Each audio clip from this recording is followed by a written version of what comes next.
Welcome to the owner's class for the Singer Professional 9100 sewing machine. My name's Devin and I'm going to get you all set up and started on your brand new sewing machine. The first thing we're going to do is go through all the things in the box and how they look when you first pull them out. So first you have your machine, obviously. You have your extension table right here. This is going to help you work on bigger projects and give you a nice big working space to sew on. You have your instruction manual, so you have that right here. Your instruction manual is very important. You want to hang on to it. Don't throw it away or lose it. It's full of lots of good information about how to set up your machine, how to operate it. Super important, so definitely hang on to that. You also have a quick start guide. This is kind of like a cheat sheet, so if you have to look something up really fast about how to thread your machine, set it up, or wind a bobbin, you can check out your quick start guide. You have your foot pedal and you have your power cord. And lastly, if you open your storage compartment right here, that's where all the rest of your accessories are. So there's some presser feet, a seam ripper, some spare bobbins and needles, and some other things that we'll talk about eventually. We're going to go over how to get your machine set up, so how to wind a bobbin and how to thread it. First, let's go over the parts of your machine. For our tour of the machine parts, we're going to start with something really easy. That's the power button. The power button is on the right side of your machine, right next to the cords. So we're going to turn it on, the light will come on, the LCD screen will come on, so you know your machine is turned on. These two cords on the side of the machine, one goes to the power source, to the wall, the other one goes to the pedal on the floor. That's how you're going to operate your sewing machine. So above all of the cords, we have the hand wheel. The hand wheel is the manual version of pushing the pedal. When you turn the hand wheel, you want to make sure that you only ever turn it towards you. That's the way that it was designed to move, so just remember to only turn it towards you. As we turn it, you can see that there's a silver hook bobbing up and down over here. This is called the take-up lever, and that will be important once we get to the threading. Moving to the top of the machine, we have a handy little carrying handle right here. So if you need to move your machine or take it somewhere, you can use the handle. Right here is your tension dial. Tension, when you're sewing, refers to the tightness of the stitches. For the most part, you can leave the tension dial set at 4. You really only need to change it if you're doing a specific technique or if you're doing fine-tuning adjustments, but for the most part, when you sew, you can just leave that set right at 4, which is the middle of the range of numbers. Moving down to the front of the machine over here, we have our speed control. This is a nice, handy feature. This sets the maximum speed that the motor will run when you push the pedal.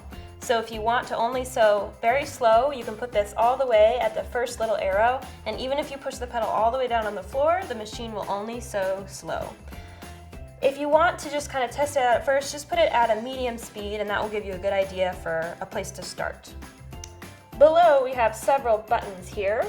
This button is the programmable needle up-down, so this can determine whether your machine stops with the needle down or the needle up. We have a stitch tie-off button, so this can be used to tie off your stitches as you're sewing.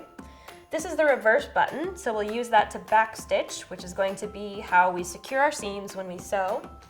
And then we have our start-stop button. So this is how we can operate the machine without the foot pedal. We can just use the start-stop button if we want to. Moving down to where the needle is, we have this piece right here. This is called the presser foot. The presser foot is going to press down on the fabric when we sew. If you feel underneath it, there's some rough little pieces called the feed teeth or the feed dogs. These pieces grab the fabric and pull it through as you sew, and the presser foot presses down against it as you're sewing so that they have some leverage to be able to grab the fabric. If you reach through the machine right here, there's a lever that actually lets you raise and lower the presser foot. And it's kind of like park and drive. So when your presser foot is up, your machine is in park. When you're ready to sew and go somewhere, you're going to shift into drive by lowering your presser foot. When you're all finished sewing, you're going to put it back into park by raising your presser foot. Coming over here, we have our front panel of our machine, and we are going to explore that in more depth in the next segment. Let's take a closer look at the front panel of our machine.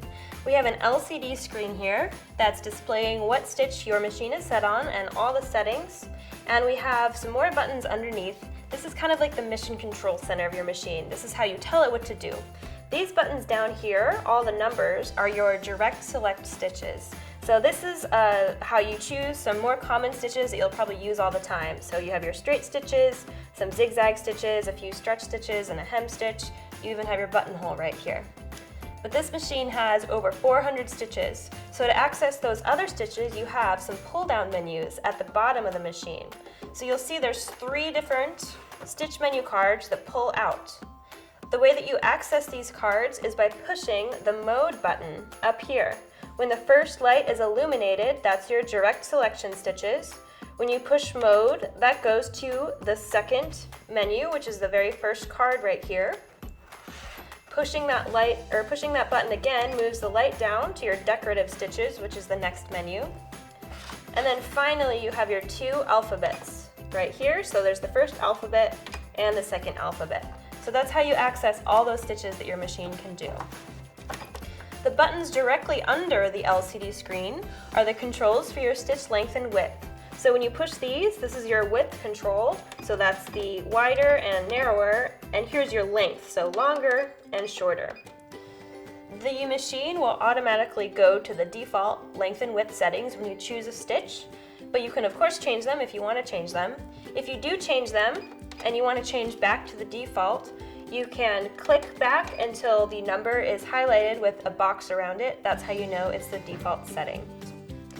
You'll notice over here I've put on my extension table. This can be really useful when you're working on projects such as a quilt. When you're piecing or quilting, it just gives you a really nice big flat workspace to sew in for larger projects.